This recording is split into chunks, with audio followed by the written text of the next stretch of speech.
So like I said in my TikTok, which I have now, I'm going to be a bit more prolific about posting my speed paints on here, or at least my more detailed pieces. I don't really have a plan for these or anything, but since Procreate records as I draw, it's perfect for me since it means I only need to draw and write vague scripts.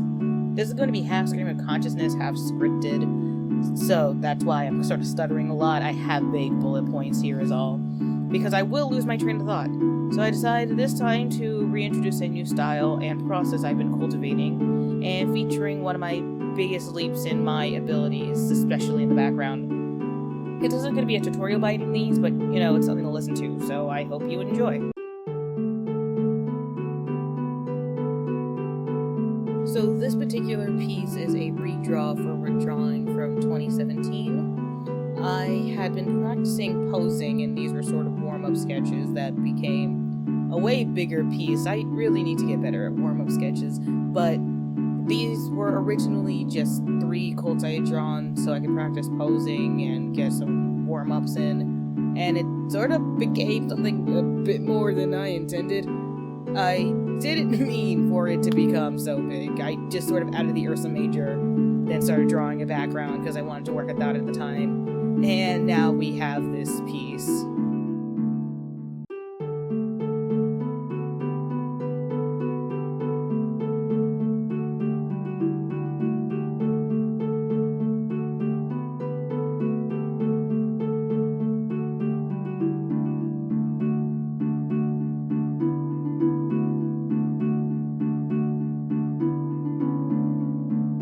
Here is where I started using the Tinderbox brush. This is a brush on Procreate that comes with the set, and I don't know what prompted me to use it. Just one day I had been looking through brushes, and I decided to pick that one up, mostly because I was very unsatisfied with one of my other brushes. I had actually mistaken it for another brush that I usually used, which I can't remember the name of right now, and I don't feel like checking. But the Tinderbox brush worked really great for lines. It kind of gave it this bit of character that I didn't get when I was just doing these smooth lines that sort of looked a bit sloppy, admittedly. So yeah, the Tinderbox brush, highly recommend. So I decided this time around when I was going to do these characters, I was going to be a bit more purposeful with their design. So when I had been drawing this, I had decided that this was going to involve 3 roleplay characters that me and a friend had been using for a particular roleplay. So I decided to use my character, Lucinda, who is in the middle, as a sort of mischief maker who gets herself in trouble constantly, inexplicably, with 0 answers for how. And she somehow managed to drag her daughter, the Bat Pony, and her best friend, Zadie, the white unicorn, along with her. So I had a lot of fun trying to figure out what their pony forms were like. The problem sort of came in when I had to design Lou and Zadie. So Lou is not easy as a character. Zadie was super easy. She's a sprite, I think is the best word. She's half sprite, half human, and she had the ability to manipulate snow and ice and produce a cheap Victorian Elsa. Cheap Elsa. So I knew what I wanted to do with her design. The problem came in when I had to do Lucinda. So I had no clue what to do with Lucinda going in. I knew I wanted her to be a unicorn because one of the conceits of her character is that she is a trickster, but some of her magic is locked away to preserve the sanity of the people around her. So she would make a lot of trouble and a lot of mischief, so the powers that could be the most destructive were locked away, so she was left with the magic and capability to turn into a raccoon and raven at will and mimic voices. And I had to try to translate that into a character. So I knew I wanted to have like a pattern on her back. None of these characters have cutie marks, you may notice. That was intentional. We're gonna pretend that's intentional, not that I just got really lazy. But I did sort of, they don't need a cutie mark since they're not from this universe. There would be sort of no purpose for it. So I decided that the sort of wing pattern on her back would supplement the cutie mark idea. The problem came in with a color scheme. I had no clue what to do going in. I knew that I sort of wanted to give her a, how do you say, I wanted to give her like this kind of fetlock look on her legs. That didn't come in until later. I in fact completely forgot about that in the time I was drawing this. I knew what I wanted to do with her hair, and I knew her personality. The problem came in just coloring it. So I had like 5 different tabs pulled up about color theory and the purpose of colors and the symbolism, and it just, oh boy, it was not, it was bad. I just had no clue what I wanted to do. I swapped through like a bunch of colors, but I decided, okay, screw it, I'll just jump to Noxana. The thing is, if I didn't know what Lucinda's design was going to look like. I definitely wasn't going to know what Noxana was going to look like, because I did not know what Noxana looked like in character, in roleplay, and I didn't know what her father looked like. I could have asked, but I don't like asking for help for some reason. So we ended up with me copying a design. I went through I went through a bunch of hairstyles. Part of Procreate is like you can undo something and it's not going to show up in the final recording. Or, I don't know, it seemed to happen on some and not on others. I might just be going insane. But, yeah, designing these two was a nightmare. I'm going to talk more about this later, because these are the final designs that I did for now, but I ended up redesigning them later on in the piece. So here is where I started working on the background proper. I also had no plan going into this. I'm not the biggest fan of florist backgrounds. Actually, no, I adore them. I'm not the biggest fan of drawing them, because I'm not good at it. I had a vague idea / plan going in, because I knew I wanted the piece to be a bit closer. I didn't want to kind of deal with the messed up perspective and everything. So I decided to put everything a bit closer, and this was also like really good practice. And like I said, I had no idea what I was going to be doing going in. I kind of just said, yeah, maybe a tree looks good here, maybe a rock here. Later on, some more background elements crop up. But a lot of this was just me flying blind and hoping it worked out. I spent a good couple hours just painting the rock. The rock took a good couple hours to work on, for no other reason other than I was being extremely picky with the lighting and everything. It made for a better product at the end, but it was still a lot of work. This is also where I discovered the value of the tinder brush. Later on, I start using the tinder brush to sort of define the trees and everything. It was sort of a mistake, because I was originally using the round brush, but I decided to try and use the tinder brush. I didn't switch the brushes I was using. Really complicated, but all y'all need to know is that I hadn't switched my brushes out proper, so I started shading with the tinderbox brush, and it actually gave this texture that I really, really liked. It made it kind of look like a proper illustration tree, and I saw it and I just sort of stopped. I could not, my brain couldn't comprehend that this is something I created. It looks, I don't really have a favorite artist, but this kind of looked like the stylized drawings that you see in books, illustrations and stuff like that. I am still gonna, I don't know, but I think I'm always gonna just be really proud of this tree, because it's kind of just the mark of my abilities, and I'm really happy that I managed to get it done.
one of my biggest difficulties with forest backgrounds was grass.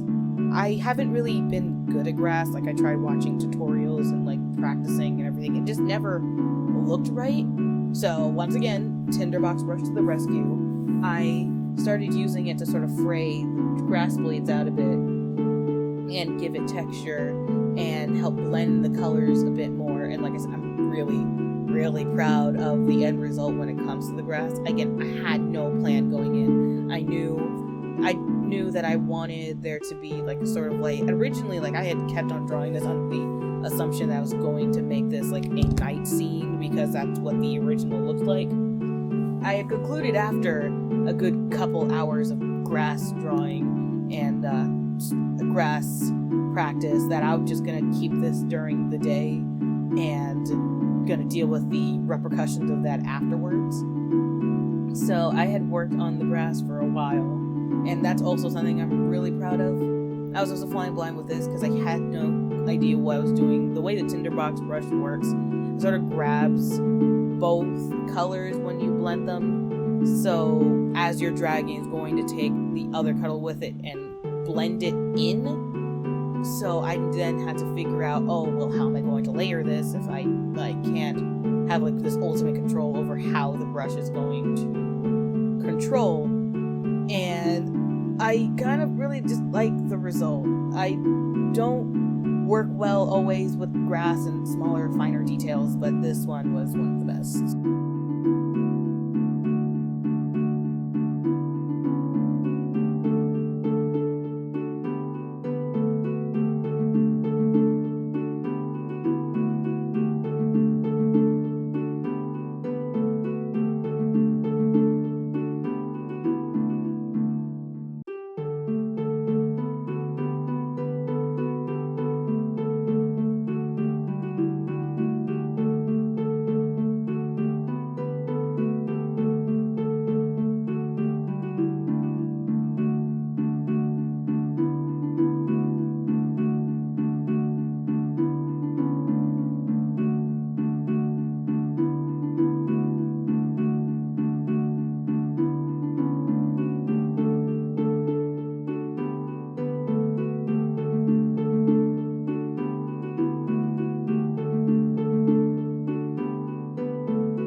Another big thing for me, oddly enough, was like dirt, which was also a problem. So I have tried to draw dirt paths before, and I've gotten like really close, but it never looked quite right. The perspective was off, the details were a bit lacking, the shading and lighting was off.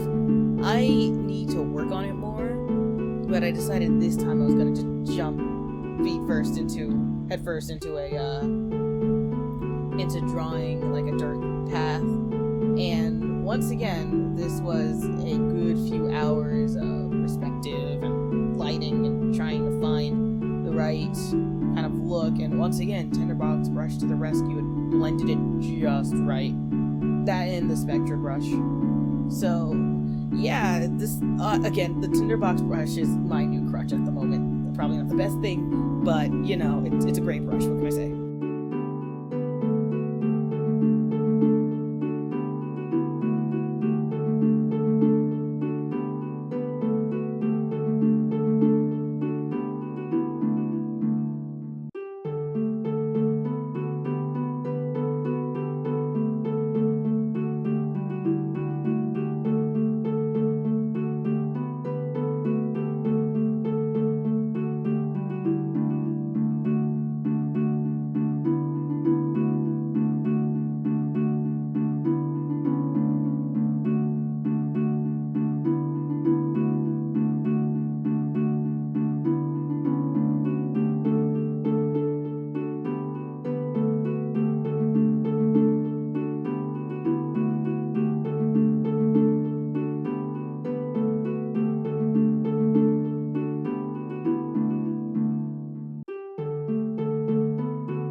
And this is where redesigns and relining happened again. I didn't like how the neck looked. The neck looked like a bit straightened out a bit too far. I didn't like how the legs were hooking. It just didn't look natural. It looked like her entire front of the body was way too far forward. So I deleted everything and redid her line work and Noxana's, just to make it look a bit neater. And that meant that once again I had the opportunity to redesign them. So I decided this time around to focus on a sort of light blue sort of color palette and still give her the fetlock look that I still associate. I just really associate the fetlock look with like higher like quality ponies, if that makes like higher society ponies, if that makes sense. So I gave her the fetlocks, I gave her the little wings, and I defined her belly a bit just to give it a bit extra flavor. I kept her hair short. In roleplay, her hair isn't short, it's just really curly and always tied up, because it's easier to like, go on adventures and make trouble if you're not worried about how your hair is going to get caught. So that also meant I had to redesign Noxana, and this time, because I had a bit more of a substantial design to work on with her mom, I decided to make her dark blue to sort of base it off her father. Again, I still didn't have an idea of what the father looked like, but I decided, if they're going to be anything, they're going to be dark blue. So I gave her the dark blue. I gave her the blonde hair just to sort of have it pop out of this design. And I made her wings and hooves similar to her mother's, but not exactly sort of like what happened when the genetics like mixed. So now she has these like really nice light brown bat wings. The eyes blend in a bit because of the black, but overall I'm still kind of proud of the redesign. I'm so glad I didn't stick with the original ones. This is also where I decided to sort of play around a bit with the tinderbox brush again for shading. So I really like the look it gave the trees. I really like the texture it gave it. So I decided, hey, let me keep on trying with this. Let me keep working with this and see like what results I can get. So a lot of tinderbox brushes and a lot of like smudging it with the tinderbox. I gave it a lot of body that I don't think I would have given it if I had used the regular round brush like I usually do. I really like the ending result. I mean, the biggest problem for me was, again, shading dark colors is a bit difficult. It probably would have been easier for me to just light it, but I didn't sort of give this a proper light source, which is sort of on me, and I didn't want to overload with too much visual information. So I decided, okay, well, this far now, I'll just leave it, because the overall piece was still good, and I was also kind of getting tired of it. This is also where I mess with hue and color balance, which is fun. I decided, like, okay, this is probably not a dark blue area, or like purple. This is probably like a more pinkish, like toned area because of the shadows. And then I added some captions, and that's it. So I hope you all enjoyed this. I don't know how well this is going to edit or if this is going to look right. This is going to be fast in some places and slow in others, just so I can like talk and demonstrate properly.